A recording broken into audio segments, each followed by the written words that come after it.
છોટાઉદેપુરની ઓરસંગ નદીના કિનારે તસ્કરો નજેડે ચડતા યુવાનોએ રાત્રે પહેરા શરૂ કર્યા। નદી કિનારાના વિસ્તારોમાં લાઇટો નાખવા ખૂબ જ જરૂરી બન્યું છે। છેલ્લા કેટલાક સમયથી છોટાઉદેપુર જિલ્લામાં તસ્કરો ઠેર ઠેર હાહાકાર મચાવ્યો છે।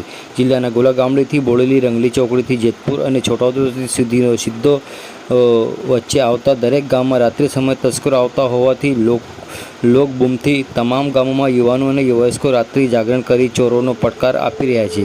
જોકે આ અંગે પોલીસને જ્યારે પણ જાણ કરવામાં આવે છે ત્યારે પોલીસ ઘટના સ્થળે પહોંચી જતી હોય છે, પરંતુ ચાલાક તસ્કરો અંધારામાં ક્યાંક પલાયન થઈ જતા હોય છે તેની કોઈને ખબર પડતી નથી।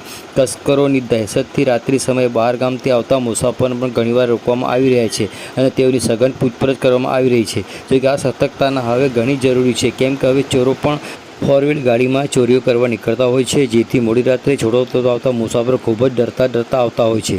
જોકે આજ દિન સુધી કોઈપણ મુસાફરને હાનિ પહોંચાડવામાં આવી નથી।